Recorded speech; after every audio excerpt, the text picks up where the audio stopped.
songs are slow and sad. I don't know what's wrong with me. Welcome to the Sad Song Queens podcast, where we dive deep into the songs that make us cry. I'm Laura Webb. And I'm Lindsay Wolfington. Today, we're going to be talking with another music supervisor, Madonna Wade-Reed, about her job a little bit, but also to discuss our favorite sad songs of the 90s. Because that's where our heart lies. Indeed. And we have much to say, as does Madonna, about the sad songs of the 90s. Madonna Wade-Reed is an accomplished music supervisor for film and TV, and also was my very first boss. Some of her notable projects are All-American, Found, Ransom Canyon, Rain, Smallville, Felicity, and Shirley. So grab those tissues and let's get into it, because we all need a good cry, especially when it's about songs from the 90s. Welcome, Madonna. Thank you. We're so excited to have you here. I'm excited to be here. So this is kind of a first of its kind. We thought it would be fun to have you on here as a friend and music supervisor and music lover to talk about the sad songs of the 90s.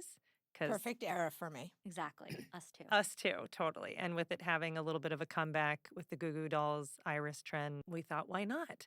But also what's really fun about having you here is you were my mentor, my first boss. So I feel like this is a little bit of an origin story And I didn't episode. ruin you. I didn't ruin you. No, you gave me all the skills. Perfect. And you adopted me. You know? I adopted Yeah. you. Yeah. Look, We've been buds. I believe in paying it forward. So You are great about that. I Yeah. try. When I started working with you, which was in the fall, so late 2001, you had only been supervising for a couple years at that point, right? I started in 99, Yeah. 2000. Was that MTV Undressed? Was yes. that the first one? Yeah. Yes. So awesome. 5 Which we days both a have. week. We both have the MTV supervisor origin story too. I mean, it's like it's MTV was like a university. If you were gonna do this job, chances are, if you could make it through an MTV show, you could pretty much do anything. I And agree. I'd never, and still have never, done a show that aired 5 days a week. I forgot that. So Undressed, it was like a late night, like an 11 p.m. show. because of the material. Right. It had to be. But it was like 5 days a week. And it was scripted. It was scripted, Yeah.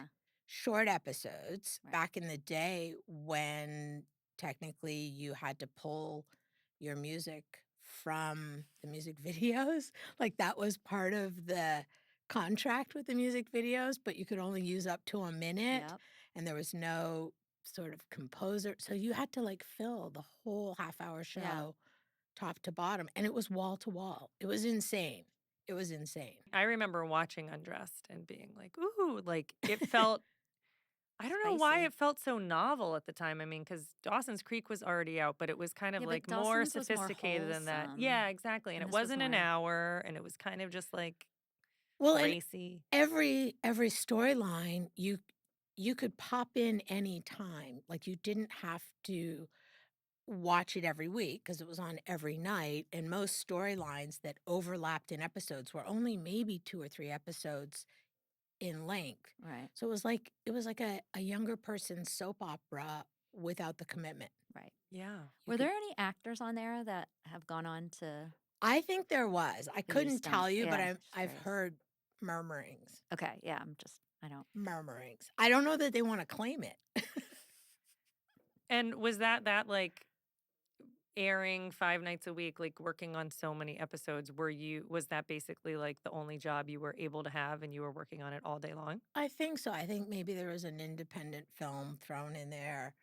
But I mean, this was a job that like I can remember being in an edit bay at 2 a.m. Oh, yeah. and thinking, is this the career change this is not what I wanted to sign up for. I just had a kid and I was going back to work, and it was not supposed to be that hard or those kind of hours. But I Mhm. also at the same time knew like, okay, this is like my university. So I have to put in the hours, I have to tolerate it, and I'm going to come out the other side. I'm going to know more, and maybe it'll help.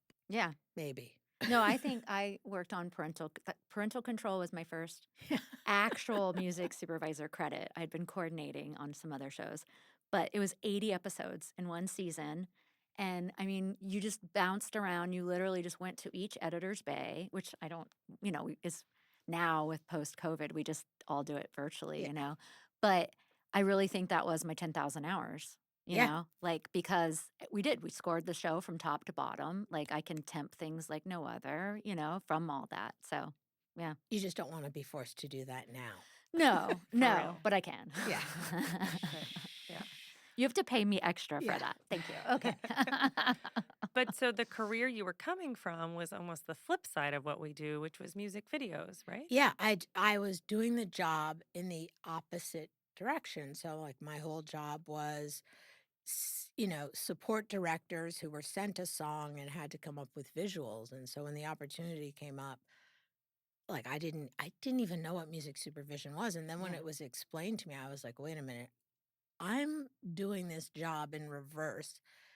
I can be taught to do it the other way around. Yeah. And thank God I did, because at the time, MTV had sort of made this announcement that they weren't going to be supporting them like a platform for music videos anymore. And I was like, oh, Mm-hmm.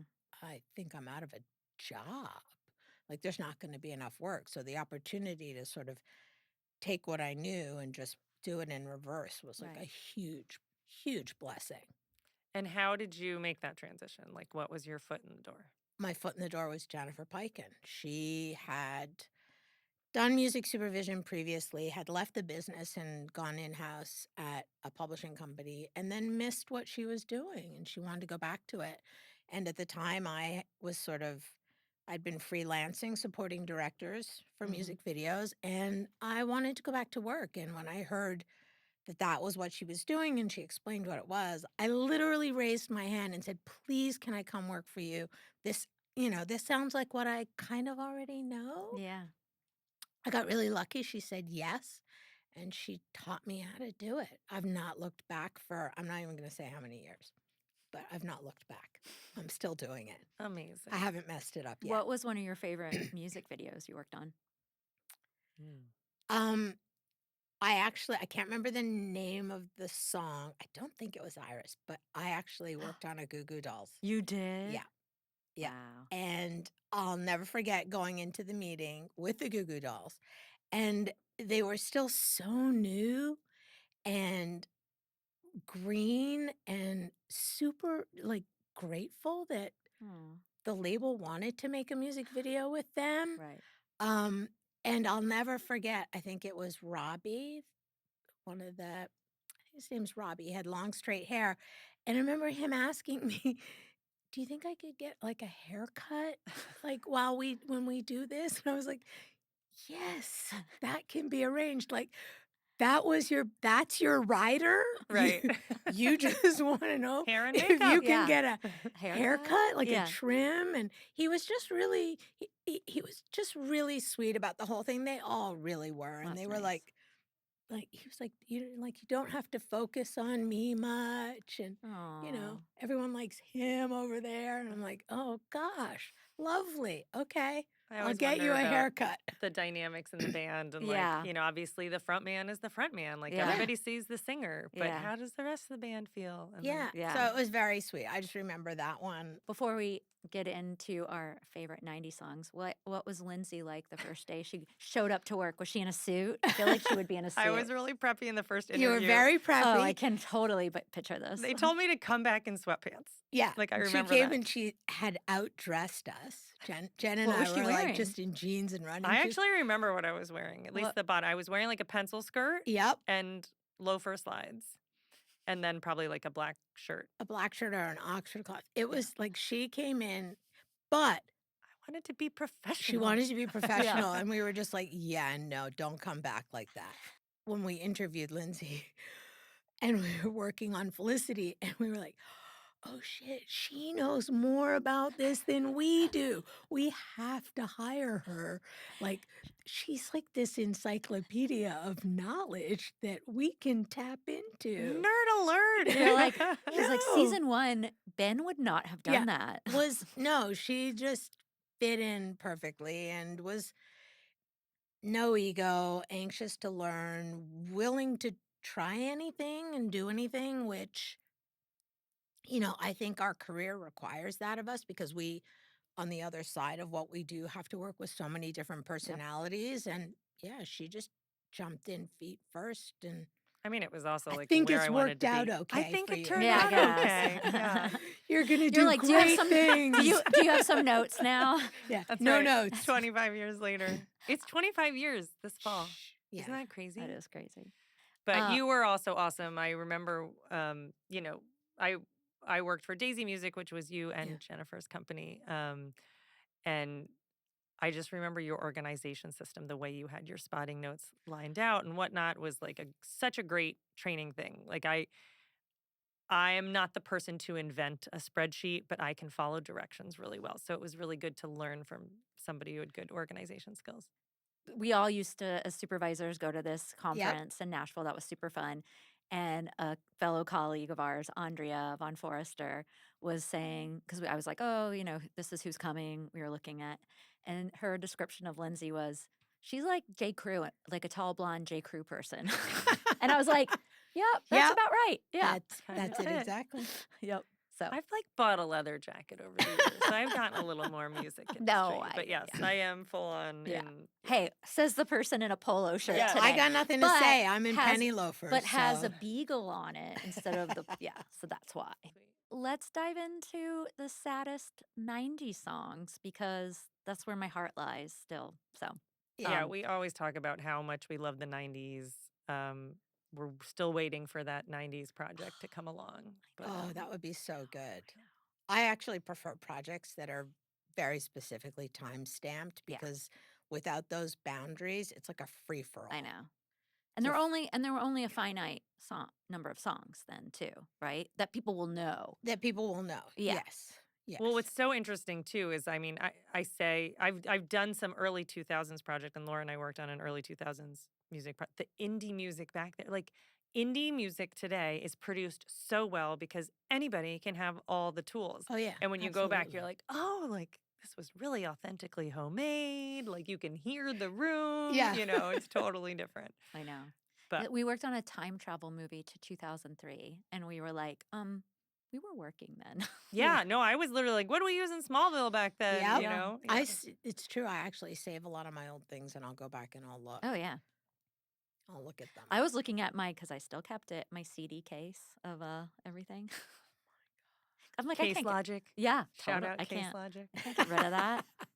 I mean, some of them are embarrassing, but also that's cute. I go through my Yeah. box sets. I've saved, I didn't keep a lot of my CDs Yeah. from back when we had office space, but I've kept a lot of my box sets because Yeah. just being able to go, I mean, it's like a musical Yeah. encyclopedia for me. And Yeah. so many of them are well organized. And yeah, I can go online and I can Google, but Right. Doesn't feel the same. the answer from Google is based on what everybody else has inputted. If I just open up a box set and take out the liner notes, then it's what catches my eye, not what someone else is suggesting. Agreed. And I Right. kind of like that. It's Agreed. very tactile and old school. I'm sticking with it. No. Sometimes I think back to that though, and I'm like, how did we ever have songs or remember songs? Like even like I feel like before 2005 was when I started saving MP3s on Yeah. my computer, but before that we just had like tape on a CD and we're like, oh, emotional tracks are 10, 12, and 7. Yeah, but we put them on the wall. But and- listen, I'm convinced that people who do what we do, I think our brains are wired very differently because Yeah. you can reach into the back of your brain yeah. and you can remember a song that you heard 10 years ago that you've just been waiting for an Yeah. opportunity to use. Yeah. And it's not because you stumbled on it in your vinyl or if you have CDs or because you're in your iTunes. It's because something in your brain Yeah, agreed. keeps that. And I'm convinced that that is why those of us who do this with any longevity, it's our biggest, sort of like secret talent Take is that, AI. yeah, yeah. I mean, I will wait all my career to use a Leo Sayer song because it's in the back of my mind. I love Oh. them. You make me feel like dancing. It's never going to leave my brain.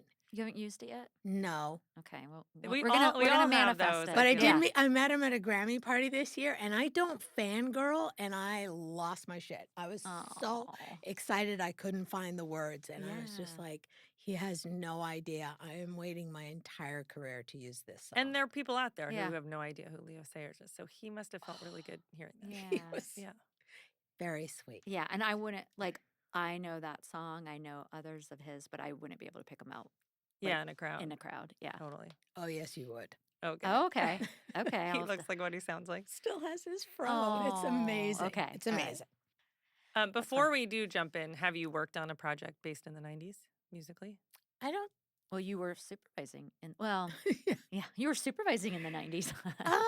I don't think so. I mean, I did a Christmas movie. I think that was more 80s based. Mhm. So close. And I've Yeah. done a period film that was specifically like 1969 to 1972. Mhm. But I haven't done a 90s one. I would Yeah, love to. just put it out I there. know. We're Yeah. all, I we're might all have been growing in up. so- college. All right. I lived favorite- it. Yeah. I know, but that's like the interesting thing about it too, right? Yeah, Is so you're like the oh, wait. 90s for Oh, you yeah, and no, 90s, I I was getting was- married and having a kid. That's amazing. Yeah, so the 90s for Lindsay and I was like middle school, high school, and then College. first 2 years of college. Yeah. There you go. So those are some seminal years. For Yeah. real, especially for music discovery. Yeah. Right. Don't you find that? More so after college. Everything that I knew about music before college came from my mother's vinyl collection Mhm. and, any other vinyl that people bought me, which, so I developed like a love of R&B and soul, but that's what was in Right. my house and, Right. old school record player that I had to, when I was really young, get on my tippy toes because it was Mhm. down Oh, in yeah. a wood Right. Yes, box I with remember the that. speaker, Yeah. the Yeah, gold yeah. speaker in the front. Yeah. Yeah, on my tippy toes, putting a Sam and Dave record on. So like Aw. that was, That's a good one. that's where all the influence came from. Right. That's cool. That's really fun. I have a very strong memory of that record player too, but I was putting on the Annie soundtrack. A little different than Yeah. 70. Yeah. But our early musical influences. right. So. You just don't know. Yeah. But like, don't you also find Lindsay and I talk about this that like, when we start a project and you're having the first music meeting and like with a director or showrunner, like I feel their references often are like I try to figure out okay how old are they, and usually it's because most people other than like what our job is, kind of stop listening to music at a certain point, right? And so like Yep. their references often Pearl Jam, often Bruce Yeah. Springsteen. So but you backdate and you're like, okay, that's when they were in high school. Like I find that kind of is helpful. Well, it's also based on an iTunes that's this big. I travel with a 5 terabyte portable Yeah. drive. Yeah. I respect all of it. It's just a much narrower field of reference than what we show up with. So, Yeah. have at it. That's right. All right. Well, let's dive in. Okay. Okay. All right, Madonna. All right. First sad song of the 90s. Do Okay. we have a sound effect? And so this is your favorite or what you think is the best? What is the lens you're taking on? Okay. You know what? Yeah. I had an order, Okay. but it wasn't with my favorite. So I'm going to start with my favorite, Okay. which is No Doubt Don't Speak. Oh, yeah. Is that one of yours? Was that one No, of yours? but I am like Yeah. a huge No Doubt fan. Yeah. I'm going Yeah. to see them at the Sphere for Mother's Day. So, Excited. yeah, 1995. So it's twofold why I love Okay. this song. First of all, I think it's so raw when you hear her sing it. It's so raw, it's so real. But what I like about it the most, and I do not mean this in a cruel way at all, you often hear why somebody wrote a song and what it was based on. And while we're very accepting of songs that songwriters make up, Mm-hmm. everybody knew this song was real. Right. Yeah. Everybody knew who this song was about. Right. What blew my mind and made this song so, like, stopped me in my tracks every time I have ever heard it Mm-hmm. is the fact that the guy she wrote it about was right there. Oh, I know. I Those know. kill me. Every time she sang it, he was right there. Yeah. And she had to sing it until her heart found someone new. She had to sing this song about a guy who broke her heart. Oh, and by the way, he's right He's there in the band. in Yeah. the band. When you think about a world tour and how many times when the wound was still healing, she had to rip the Band-Aid off And you know the in front press of, probably asked her all the oh yeah, time to, I mean, well no, and in yeah, front of thousands of people, yeah. try to keep it together and sing the song, and he's right there. Yeah. That's what blew my mind. That and the fact that, yes, you can hear a song, you can make it your own, you can decide what it's about. There was no mystery here. And that's okay. And that's great. That guy, right Yeah. there. They have Like, such a unique relationship. I mean, it's Yeah. almost like amazing to see how they persevered through they and support did. each other. Yeah. They did. I mean, Yeah. that stuff can break up a band. Totally. But so That's a great one. for me, that's by far my favorite. Not just because of how raw and emotional the song is. And I made notes about like my favorite line. Yeah. And I thought, she goes, I'm losing my best friend. Yeah. Like, so people will have a breakup song Yeah. and it's purely about the breakup Yeah. and the loss of love. But she's like, no, you're also my best friend. Yeah. So now she's in a band with her best friend and her heart's broken. Oh, and I'm going to sing it hundreds of times on tour and you're going to be right there. So Right. for me, Uh, the legs and the ripple effect of that song were so far reaching and so based in truth and honesty that I was like, okay, absolutely. her vocal performance is insane. That, and you look Yeah. at the video, she's in her bare feet and she's just in a little flowered dress. And, Yeah. her whole body language, you hurt Yeah. for her. So, Oh. Yeah. And the chords, like, it's not the type of sad song that necessarily makes you cry, but it makes you want to sing along because it hurts so good. yeah, it's Like raw. Yeah. those chords. I It's agree. not pretty. Yeah. Yeah. It's a great one. Yeah. You feel that pain. Yeah. Yeah. So that's That's a probably good my one. top one. Awesome. Now I'm like, of course, like you love this song. This is why we get along and Oh, yeah. agree on music things. Yeah. Definitely that one. I don't Let's know. hear one of yours.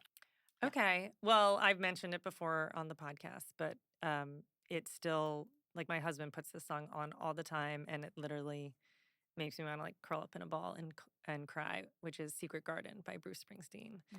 Mm. Really? It's like so quiet and tender, and like just the chords, like the da-na-na-na, like it hits right here. It's from Jerry Maguire, right? I was just gonna Like ask. I was so. And like, then I'm like, that's where I why is think he I From the first putting saw it it. soundtrack. on all the time? Well, no, Pete's Happy Place is like Springsteen, David Gray. Actually, David Okay. Gray covers it. Oh. It like in a Oh. live version, and he Oh. really likes to play that one. He played it the other night. The song still hits today, Yeah. I think. It's just like beautifully quiet, sad. It's a love song, but there's a sadness to it. Laura knows this.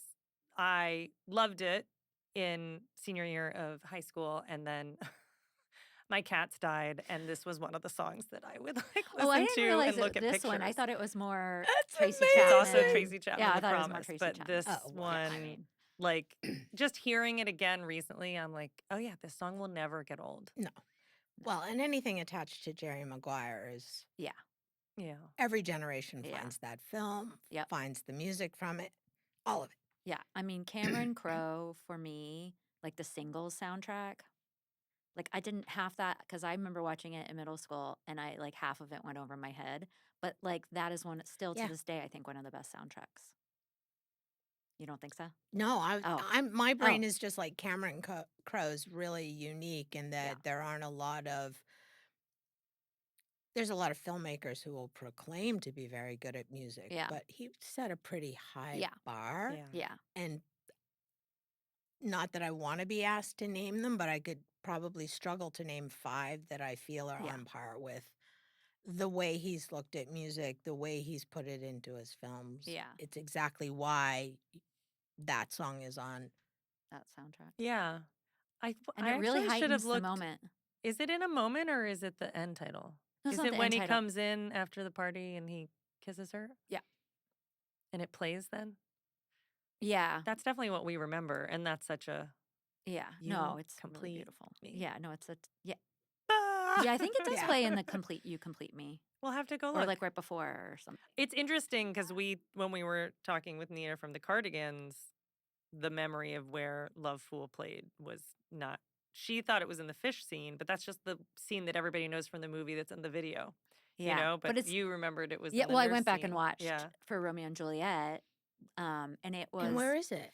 so it's Leonardo and Harold Perrineau, he's Mercutio, and they are talking to Juliet's maid, and he's professing his love, and I will do right by her, and I will do all this. And so it plays like as that scene ends, and then the maid comes to tell Juliet, like, okay, we'll meet up at this Yeah. time. Let's do it. I believe in, I'll support you, that kind of thing. And she's just, ecstatic, like, before they meet up. So, Before they meet up. Yeah. Interesting yeah. Because, yeah, we all thought that the even an aquarium. artist has to think about, like, Yeah. where was my song? Right. Yeah. Totally. Yeah. I know. So I grew up in Atlanta, and Indigo Girls was like, they were our hometown heroes. Yeah. I was talking about the Rites of Passage album with a friend last night, and we were like, yeah, there's like 7 amazing songs on there. Like the album is flawless, perfect, still holds up, like love it. So, and that we have wanted them on from the very beginning of this podcast. We are still manifesting it to Okay. happen. Yeah. We love them so much. And just that they're from Atlanta. I was from Atlanta, all that. Yeah, that whole album, but Love Will Come to You is just, I don't know that one. I mean, I probably do, but yeah, not. you do. Well, it's so funny because we've talked about this a little bit, but we were like, well, if we had got the Indigo Girls, what would be the song? And this is the song. This is the Yeah. one. And I'm Yeah. curious why it hits for you so much. I have an attachment to it for a totally different reason. But I think it's their performance. I think it's the sparseness, the intimacy. I just really feel what they're going through without knowing. You just are, you could hear a pin drop. Like, I think just listening to it, it's one of those where you might be doing something else and you stop and You'll you're just stop. like, I have to, like, it's beautiful and it's heartbreaking and I just love it. But the that, harmonies Ugh, are part yeah, of. those voices. but that's one of the keys. I think that if I struggle to identify the same way with more current songs I don't know if it's like too much production or what, but the thing that they're missing is intimacy. There's agree. something that artists prior to Well, I 2000. almost would not even say it's the artists. It's the industry. It's the industry has told, Yeah. the industry has told everyone to do everything else. And Yeah. exactly what you were saying earlier, like if somebody's recording in their bathroom, there's intimacy. Oh, like, yeah. And I think it's what makes something land with people. Yeah. When you don't feel like there's all this minutia and manipulation and it's just raw Yep. and it's intimate and there's the space for you to get closer to it. Right. And the closer you get to it, the more it means to you. Yeah, it's that true connection. And that's the songs that we have with the guests that we have on Yeah. I think that's one of the common themes is it's the intimacy, it's the vulnerability that you really feel like I see you, Yeah. like you see me. I don't know, you don't know me, but you see me, And I wasn't even. I was in middle school, so it wasn't. But I just was like, it was a love that I felt. That's for some them. heavy listening for middle school. Oh, Well, I was always an old soul.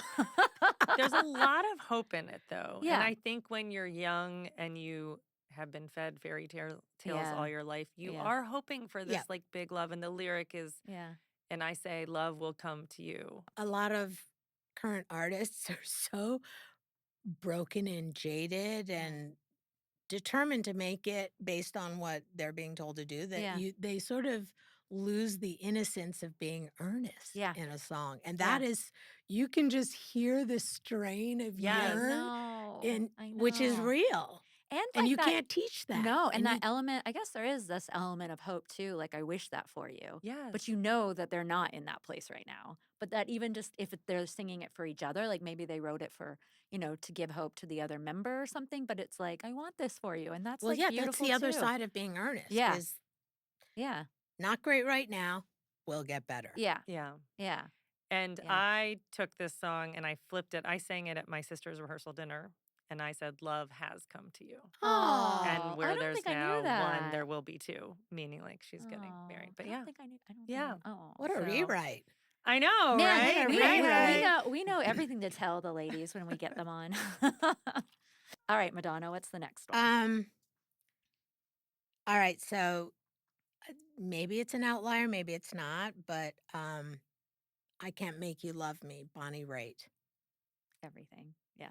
I mean, I think most quoted sad song on this podcast. A lot of people's favorite sad Yeah, song. quite a bit. Well, Or In a Joni great Mitchell. way. here's why I love it. I think it's really brutally honest. Mm-hmm. It's not a youthful breakup song. Like it's a Yeah. really, for me, when I heard that song, I was like, oh, that's like a really mature reaction to a breakup. Understanding, it's not a young person's breakup song where they're going to talk about all the different ways they're going to make the person come back. Right. No, this is settled. I understand it. I'm mature enough to know I can't make you love me. You either do or you don't.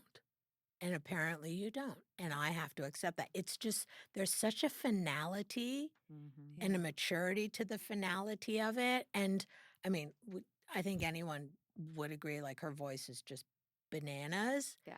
But this is the one line that sort of does remind me of something I think a lot of people are guilty of Mm-hmm. in breakups when they're younger and older. I Yeah, shouldn't even yeah. exclude. Yeah.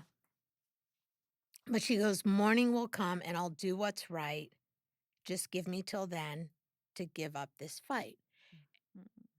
How often do you talk to a friend about a breakup and then they tell you like, well, we just spent that last night together. Like everyone thinks that's going to change things and shift it. And the fact that she says it just feels like, yeah, there is that moment. People call it closure. It's your last mercy night, but it's like everyone does it. Mm-hmm. You think, we'll just spend that one last night together because that's what we need. We Yeah. understand we're breaking up, but like just one more night, like what's the harm? It's like such a mercy thing.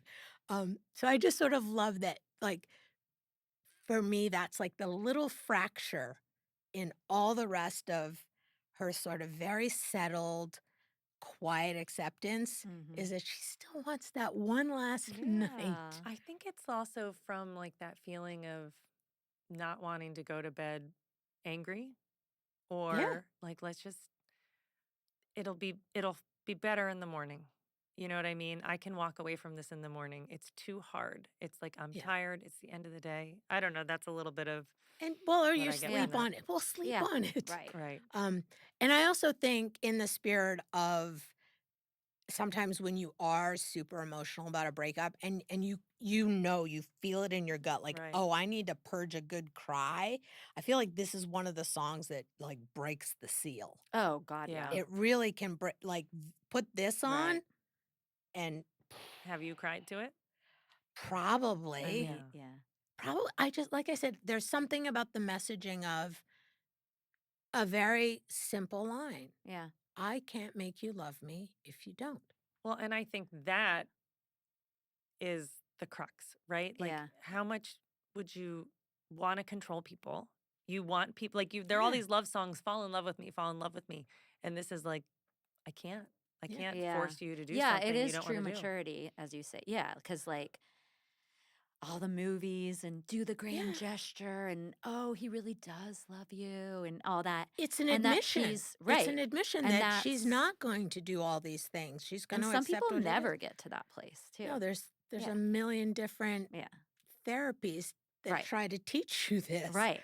And Just she's accept it. You yeah. can't make people like you. You can't make people love you. It's No. this intangible magic fairy dust thing Yeah. that either works or it doesn't. And Yeah. if you're doing backflips to make somebody stay, or you think something that you do, be it the grand gesture or God forbid, change something that wasn't bad about yourself. Yeah. And she's just like, yeah, hands Yeah. up.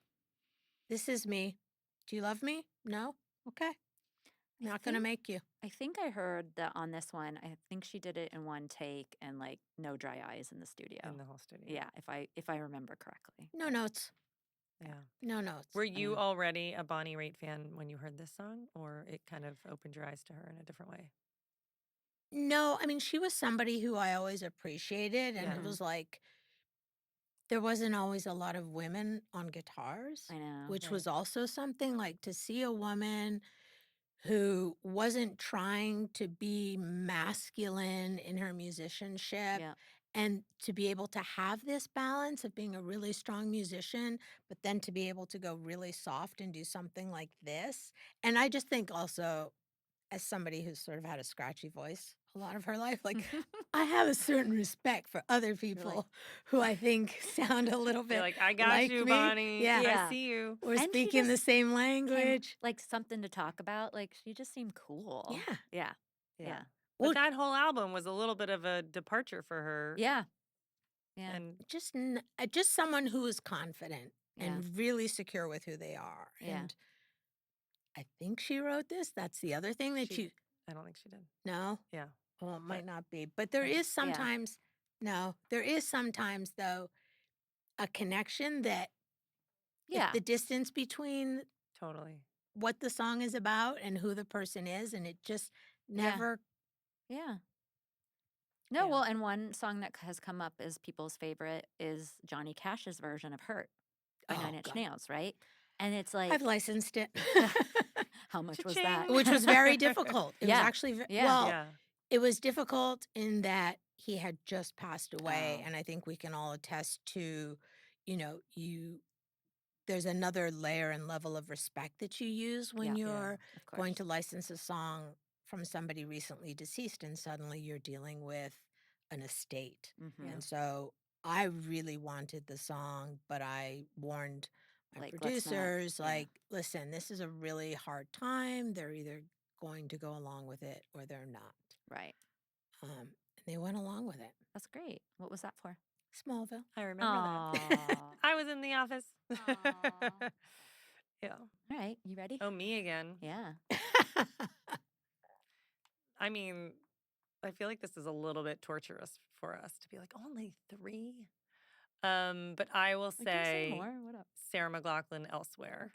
Sarah McLachlan fumbling towards ecstasy, and probably her other albums too, are definitely mainstays in the college years during breakups. Look, her heart beats outside of her body. I Yeah. think so.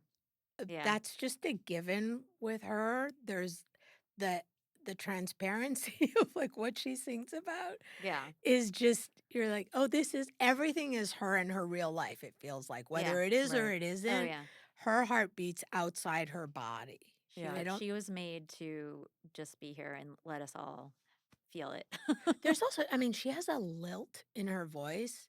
Yes, and the way her voice breaks Yeah. is Mhm. like emotion encapsulated in a vocal performance. Yeah. You Mhm. can't make that up. Yeah. You can't train somebody to do that. And totally. so it does feel like the vocal version of when you feel like an emotional Like the shift. You hear that little, like in your heart when you're like, I Yeah. refer to it as this little lilt where the note and the tone and the octave just Yes.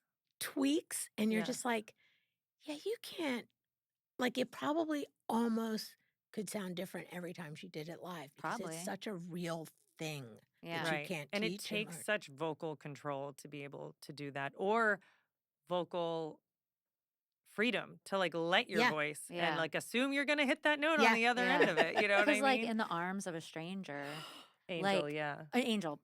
Yeah. Whoops. That, I mean, because it goes so quiet Yeah, it's and then Yeah. it's soar. Yeah. Like that's, Yeah. Yeah, she's. But do you notice when you said that we all lean forward? I know, Like I know. literally, when you listen to a Sarah McLachlan song, you're like, Yeah. I don't want to miss a note. I I don't want to know. miss a lyric. I don't want to No. miss any of it. Well, and I Ye- do feel like I do feel like there's a little bit of a transition in Sarah's music where surfacing was more like appealing to everybody, whereas Fumbling Towards Ecstasy still has this like lover's angst to it. Like the lyrics in Elsewhere is, I believe this is heaven to nobody else but me. Right. So you can tell she's like oh. in a tortured relationship Yeah. trying to hold on for like she And then she maybe got Gwen to- Stefani listened to this Maybe at she one needed point to too. listen and to then, Bonnie. and then she listened to Bonnie. Yeah. That's right. And that's where the second album came from. Who knows? Yes. I But love it. But that one, when I was like, ooh, Sarah, like what's Sarah's song? And I was just like, this is just like my favorite. Yeah. And if I needed a good cry, I would put it on. Break the seal. That's Yeah. right. Exactly. Was that one that was on for when your cat Nope, died? I hadn't discovered it yet. Oh, with okay. the cats. Thanks, though. Thanks for asking. You're welcome. I knew. Well, we'll see if you bring it up. I have 2 guesses on others, but we'll see. On your third? Yeah. Okay. So then, in my chronological, at 16, I moved to Germany, to Munich, Oh, that's right. and I told my parents they ruined my life, and I was very angsty and emo. I mean, I always was. Probably. I was talking to my mom this morning, and I was telling her what we were recording, and she goes, "Oh, you were always that child." And I was like, Straight from the horse's mouth. yeah, I know. I was like, all right, fine. But I was like, whatever. But I was very sad about moving because this was at a time where, I'd grown up with all my friends. I didn't get my driver's license. I didn't have a prom, didn't get to have any of that. And my sister, who I was really close with, she went away to college. So I was the only child Mm. and I'm in this foreign country, in Germany. It's beautiful. It's hard to be an expat there. Yeah. Where are you finding your music? Well, so MTV Europe. Yeah. exactly. Oh! Yes. Remember that? Yeah. Yes. So, because there were only so many English channels, and yes, Yeah. I was learning German, but sometimes you just want to listen to. But I did bring with me because before I moved, I brought multiple CDs, but the 2 that were I really think got me through those Yeah. early months of being in Germany were Jeff Buckley, Grace, and Radiohead, the Bends. Those I would just put on after school, and those were my friends, and I would just cry, and they were my friends. And so, I mean, Jeff Buckley, I remember sending songs because I wasn't in a relationship, Yeah. but for my friends, I was like, here, this will help you. I Yeah. was making my mixtapes already. I for love it. You people. were sending music. I would be like, have you tried icing? like No, I was cake giving icing, songs. refrigerated. It was amazing. No, I mean, was giving songs to Jeff people. Buckley is like human Kleenex. I know. No, And even his upbeat songs, because Last Goodbye was something I considered. yeah, I have it on there, yesterday but I too, was yeah. re-listening too because I was like, okay, but which Jeff Buckley? Right. And ultimately, I said, "Lover, you should have come over," because again, it's like this quiet. Yeah. And he's broken down and hungry for your love, and you're just like, "Oh, you are in it, my friend. Yeah. You are on the ground in pieces." And maybe the empath in me is like, "Oh, I feel it. yeah. I'm crying with you, Jeff. yeah." Oh, I know. It definitely was. I love that. And then I'll just say, and then Radiohead, High and Dry. Yeah. I love that whole album. And yes, Fake Plastic Trees, but for whatever reason, High and Dry, Yeah. it still warms my heart or makes me cry. Those notes. Yeah. It was interesting last night because I think Fake Plastic Trees brings a melancholy to me. I think and it's then High just- and Dry has a little bit of a hopefulness in the chords. Yeah, it does. Yeah. But that could But be there part was of just why it something resonates. that I needed it for Yeah. when I was feeling alone and in a different country. Radiohead would probably be happy to know they helped. I know. Yeah. I know. I hope so. Yes. I see you, Tom. I'm with yeah, you. I know. I'm like, thank you. One day you'll write a happy song. I know. Oh It's my okay. God, They can that's do so whatever funny. they want. They get a pass. That's fair. That's how I feel about fair. them. They can be sad song kings Yes, forever. forever. Yeah. Yeah, that's okay. All right. What's your? I could give a third, yeah. or I could give you a notable mention that Give isn't us your from. third first. Yeah. Okay, my Yeah. Because third. we all have a ton of notable mentions. Did you Yeah. just give us 2? Yeah, but Or then I have 2 as another- one? Okay. 2 as 1. It was Well, because it was a Because toss I'm up. doing Because It's a I'm time doing period. before I moved to Germany, Okay. Germany, and then yeah. Oh, that's why it's chronological. Okay, Mhm. now I get it. Yeah. Um, m- my third one is, I think, a favorite of everyone's, which is "It's So Hard to Say Goodbye," Boys to Men. Amazing. I mean, winner, But winner. Like, it's Yeah. home run. what I didn't realize, because I've always loved the song just as the song, Yeah. what I didn't realize was that it's a cover Yes. from Yeah. Cooley High. I Yeah. looked that up Shout out recently. Michael Schultz, Yeah. who directs episodes of All American, and I've always known he did Cooley High, and I saw it a million years ago, Yeah. and I did not remember this until I was like, wait a second.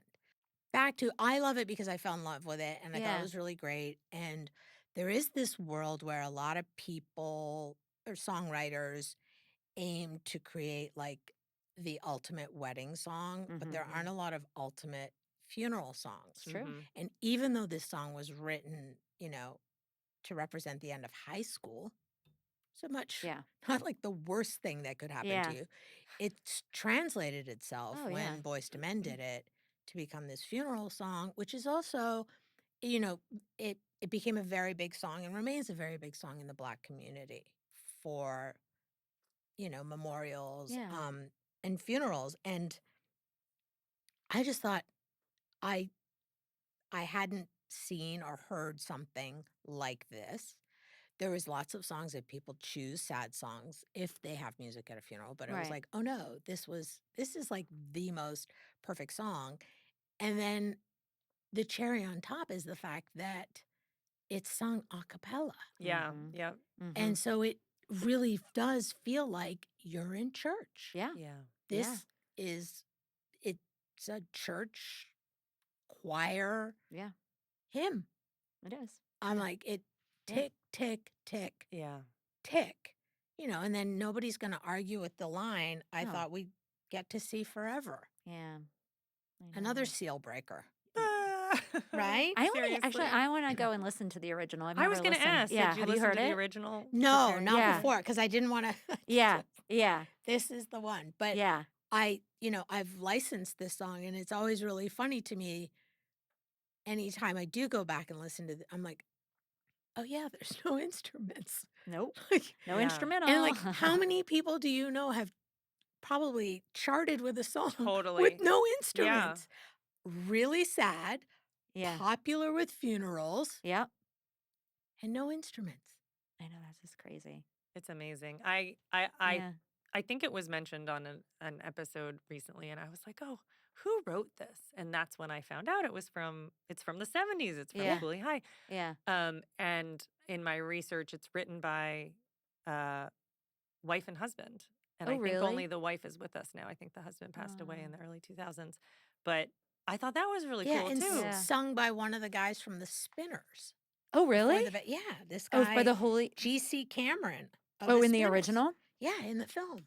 Oh, wow. It's his version. Yeah. And Huh. it's written to be, I mean, it is, and I'm sure that's what appealed to it a little bit about to Boys to Men, that it was written for high schoolers or saying Yeah. goodbye at the end of high Yeah. school. But absolutely, it's like I an mean, eternal goodbye picture song. them in their cardigans. I mean, know. it's. We met too at the mall in Atlanta, me and my best friend. Did you really? And they told us that they were in the band. But I was like, I knew who they were. But yeah, we were just shopping and they were just We like, had Sean Stalker on All American. He performed. Oh, in the he original. sang? Yeah. Yeah, he was a judge on the Sing Off too. And he has a doesn't he have a podcast? probably. He has a Probably. podcast. Anyway, my showrunner and the star of All American, Daniel Ezra, were huge Boys to Men Yeah. fans. And so on occasion, I had to clear Boys to Men songs, including this one. And then, as if it couldn't get any better, we got Sean on the show. Crazy. He literally walks into like a recording studio, and one of the other characters is like recording. Does he sing? Yeah, and then he Okay. comes What did he sing? he comes back. It was an original. I had him Okay. do an original of his own because Yeah. he's put out some singles Yeah. of his own. And he came back in the episode, and I couldn't tell you off the top. It feels like season 6 or 7, and he sings an original, and it's. I don't want to spoil it but like, there's a reason he's been brought back to sing for not maybe the happiest reason. Okay. I'll leave it at that. Tune in to All Yeah. American. So Boys to Oh. Men all around. Okay. Did you Super ever fun. ask the director about Holy High? No, but Yeah, I was just curious. every time he directs an episode, or he would direct an episode of All American or whatever, he's just Michael Schultz is a legend, Yeah. and everybody.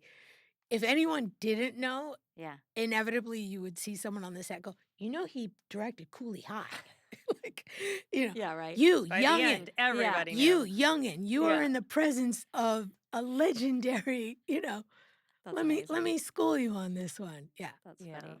So there's an appreciation Yeah. I'm sure you see on your productions, like when somebody Oh, with yeah. some real cachet shows up, and here he is on a predominantly Black show, and you're like, Cooley High, is this happening? Yeah. I He's do- got to be in his 70s. That's amazing. But also for you being there with Sean, I do feel like in what world did you imagine that in your Yeah. life? So You know here's what I the mean? worst part. Yeah. I had to do it remotely. I wasn't in town, Oh. but I remember saying like, I'm going to need to speak to him about some of this. And they were like, okay, yeah, he said, here's his phone number. Here's his number. Yeah, It's and it so was just crazy. like, I know. You're like, Mister. But then you're like, oh Yeah. yeah, they're human too. Yeah.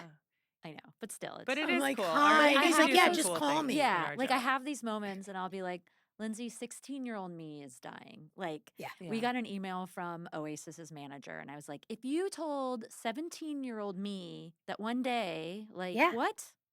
Like, I would say, No. get out of here. Stop it.